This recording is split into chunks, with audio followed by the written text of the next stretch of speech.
हमें अफसोस इस बात का होना चाहिए कि 135 करोड़ की आबादी वाले देश के अंदर हमने 11 फुटबॉल खिलाड़ियों को तैयार नहीं किया। जिसने कभी जिंदगी में कोई एक गोल नहीं किया वो फुटबॉल एसोसिएशन का प्रेसिडेंट, जिसने कभी क्रिकेट बैट नहीं पकड़ा वो क्रिकेट एसोसिएशन का प्रेसिडेंट हो गया है। इसीलिए हम आपसे अनुरोध करेंगे, एक नियम बनाइए, राजनेताओं को खेलों से दूर रखिएगा, तब जाकर हमारे खिलाड़ी दुनिया के ऊपर राज करेंगे। जलील जी।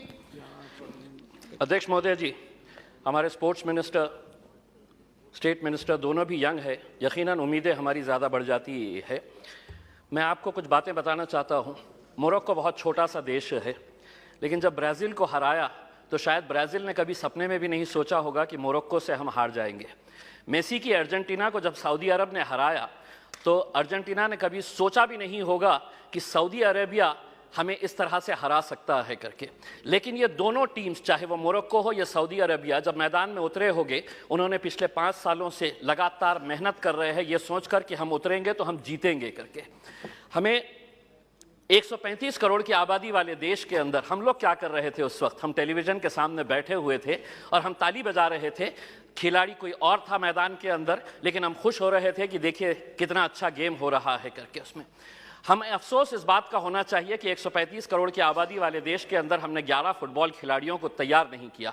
उस दिन सारे देश ने इस बात का चिंतन किया और हमने भी सोचा, यकीनन आपने भी सोचा होगा कि कहीं ना कहीं कुछ हमारी खेल नीतियों के अंदर कुछ बदलाव लाने की ज़रूरत है, वरना 135 करोड़ देश की आबादी अगर हम एक टीम तैयार नहीं कर रहे हैं तो कुछ ना कुछ कहीं ना कहीं गलत हो रहा है। इस बात का एहसास हुआ है और शायद वही एहसास को लेकर आज हम सभी लोग यहाँ पर इकट्ठा हुए हैं। मंत्री जी, मैं आपसे पूछना चाहता हूँ, यूएस और चाइना ऐसा क्या कर रहा है कि उनके खिलाड़ी मैदान के अंदर उतरते हैं? कोई भी इंटरनेशनल इवेंट जब ऑर्गेनाइज होता है तो उनके खिलाड़ी गोल्ड ऐसे ही हंसते हंसते लेकर चले जाते हैं। हम एक गोल्ड अगर लेके आ जाते हैं तो पूरा देश सेलिब्रेट करता है, बल्कि प्राइम मिनिस्टर ले लीजिएगा, पूरे मिनिस्टर्स ले लीजिएगा, पूरे चीफ मिनिस्टर्स उसका जश्न मनाते हैं, जबकि हमारे पास पोटेंशियल इससे ज्यादा है। कहीं ना कहीं हम कुछ ऐसा नहीं कर पा रहे हैं वो कर रहे हैं करके। वो क्या कर रहे हैं? तो वो बचपन से ही अपने खिलाड़ियों को आइडेंटिफाई कर रहे हैं, कौन हमारा खिलाड़ी कौन से खेल के अंदर है, और उसके बाद पूरी जिम्मेदारी उनके स्पोर्ट्स एसोसिएशन, फेडरेशंस और वहां की सरकार उठा रही है।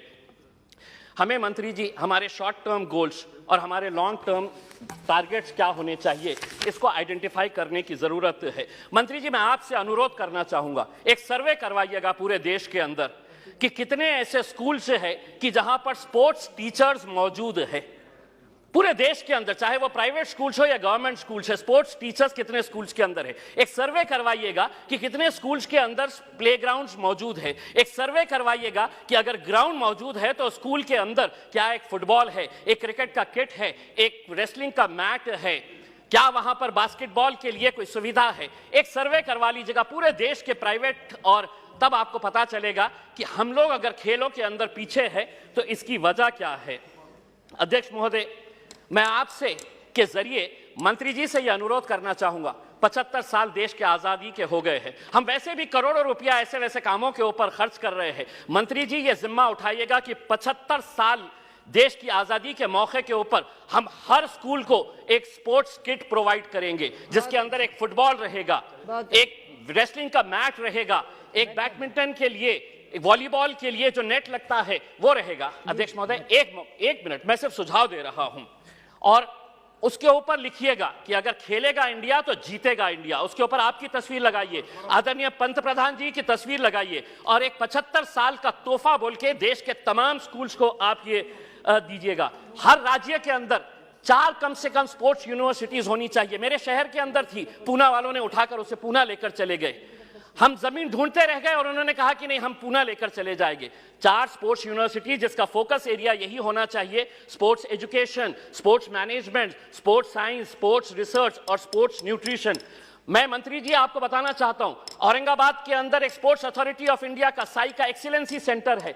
आज तक करोड़ों रुपया आपने खर्च किए हैं उसके ऊपर, लेकिन कोई भी एक इंटरनेशनल लेवल का वहां पे इवेंट ऑर्गेनाइज नहीं किया गया है। आप खेलो इंडिया के जरिए आप अंडर 17 के टैलेंट को आप आइडेंटिफाई करते हैं, हम उसका स्वागत करते हैं। उसी तर्ज के ऊपर अगर स्कूल गेम्स फेडरेशन, अध्यक्ष सिर्फ एक minute, school games federation of India को यह जिम्मेदारी देते हैं कि आप अंडर 14 के ये जितने भी टैलेंट है उसको आइडेंटिफाई करिएगा। दूसरा, सबसे जाते जाते सिर्फ ये कहना चाहूंगा, भारतीय जनता पार्टी के एक एमपी है बृजभूषण सिंह जी, वो खुद एक पहलवान है। अगर वो रेसलिंग फेडरेशन ऑफ इंडिया के प्रेसिडेंट है तो हम उसका स्वागत करते हैं, लेकिन जिसने कभी जिंदगी में कोई एक गोल नहीं किया वो फुटबॉल एसोसिएशन का प्रेसिडेंट, जिसने कभी क्रिकेट बैट नहीं पकड़ा वो क्रिकेट एसोसिएशन का प्रेसिडेंट हो गया है। इसीलिए हम आपसे अनुरोध करेंगे, एक नियम बनाइए, राजनेताओं को खेलों से दूर रखिएगा, तब जाकर हमारे खिलाड़ी दुनिया के ऊपर राज करेंगे। बहुत बहुत धन्यवाद।